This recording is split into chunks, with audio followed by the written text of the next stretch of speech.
Pak Esra, menurut Yohanes 19 ayat 13-14, Yesus masih ada di Litostrotos bersama Pilatus jam 12. Tapi menurut Markus 15 ayat 25, Yesus sudah disalibkan jam 9. Mengapa bisa terjadi perbedaan jam di penulisan Injil tersebut? Mohon penjelasannya, Pak Esra. Terima kasih.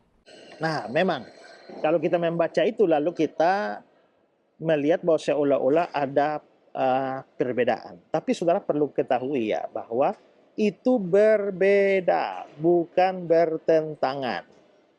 Kalau bertentangan, maka salah satunya bisa benar, salah satunya bisa salah. Ya, atau dua-duanya bisa salah. Nah, tetapi kalau berbeda, itu tidak harus ada yang salah di sana. Itu bisa jadi dua-dua sama-sama benar, tapi karena ada faktor lain atau ada alasan lain yang menyebabkan terjadinya perbedaan itu.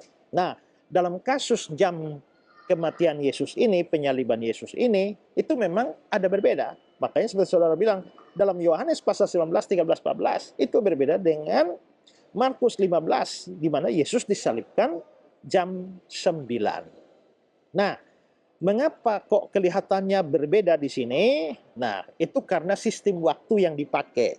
Nah, kelihatannya Markus memakai sistem waktu atau jam Yahudi, di mana jam 6 pagi itu sama dengan jam 0. Karena orang Yahudi itu hitung jamnya, awal harinya itu mulai dari jam 6 sore. Ya, jam 6 sore itu permulaan hari. Jadi mereka berubah ke tanggal berikut itu jam 6 sore. Kalau kita kan pukul 00. Ya, baru ganti hari, ganti tanggal. Mereka pukul 6 sore, ya. Karena itu hari Sabtu bagi kita itu baru dimulai pada pukul 00, ya. Tapi bagi orang Yahudi hari Sabtu atau hari Sabat itu sudah mulai dari Jumat sore jam 6. Kenapa kok mereka mulai dari jam 6? Ya karena di dalam kitab Kejadian pada waktu Tuhan menciptakan itu 6 hari itu lalu bilang jadilah petang, jadilah pagi. Bukan jadilah pagi, jadilah petang. Lalu mereka menafsirkan bahwa permulaan hari itu adalah petang. Nah, jadi jam Yahudi itu mulai jam 6 sore. Dan kita bisa lihat bahwa mereka maka dikatakan itu jam keberapa. Jam 6 pagi itu sama dengan jam 0. Maka jam ketiga itu adalah jam 9. Ya, jam 9 pagi.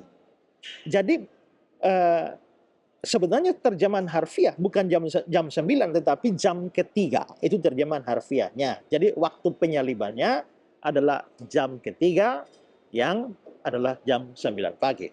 Nah, tapi Yohanes itu menggunakan sistem, pada waktu ditulis dia menggunakan sistem waktu yang bukan waktu Yahudi tapi waktu Romawi. Ingat, Rasul Yohanes hidup di provinsi Asia Kecil, ya, tinggal di Efesus, dan dia menulis Injil Yohanes ini, yang pada waktu itu merupakan kota-kota Romawi, sehingga lebih familiar dengan jamnya Romawi, dan dalam jam Romawi itu ada pukul 00, itu tengah malam. Maka jam ke-6, ya, jam ke-6 itu adalah jam 6 pagi.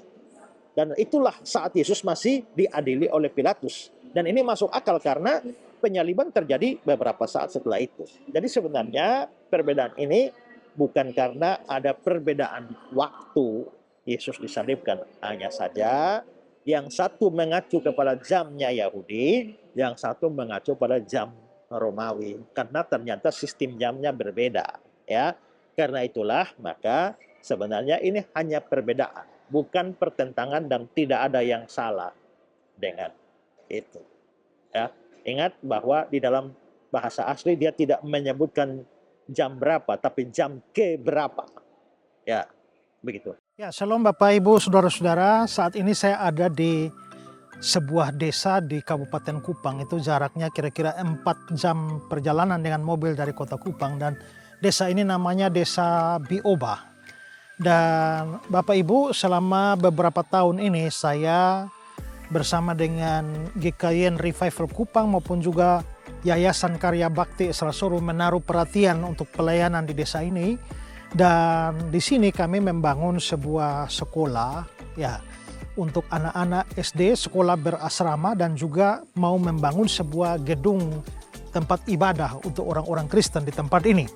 Dan Saudara, kalau saudara melihat di belakang ini adalah gedung sekolah yang kami sudah selesai membangun dengan 6 ruangan dan masih dipergunakan untuk murid-murid dari kelas 1 sampai kelas 4, sementara 2 ruangannya dipakai untuk menjadi asrama buat anak-anak. Jadi di sekolah berasrama untuk anak-anak yang dilayani oleh Bapak dan Ibu Daniel yang sangat berpengalaman di dalam pelayanan berasrama.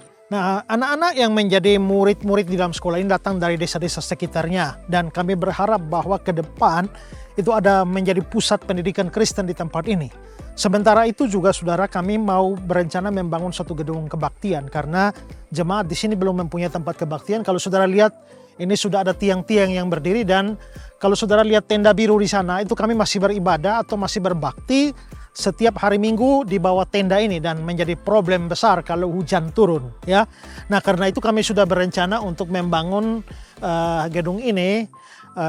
Mulai minggu ini kita sudah membangun dengan tiang-tiang ini, dan setelah itu tahap berikut akan atap supaya jemaat bisa beribadah di tempat ini, ya.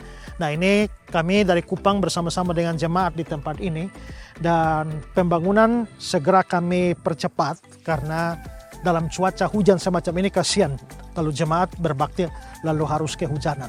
Nah, karena itulah saudara-saudara, saya Pendeta Ezra Soru, saya meminta dukungan saudara-saudara semua, dukungan doa, dan kalau Tuhan menggerakkan saudara untuk ambil bagian di dalam pembangunan gedung kebaktian ini, saudara bisa menyalurkan dana bantuan saudara untuk pelayanan atau pembangunan gereja gedung kebaktian di Desa Bioba ini. Di layar saudara ini ada nomor rekening dari Yayasan Karya Bakti Ezra Soru.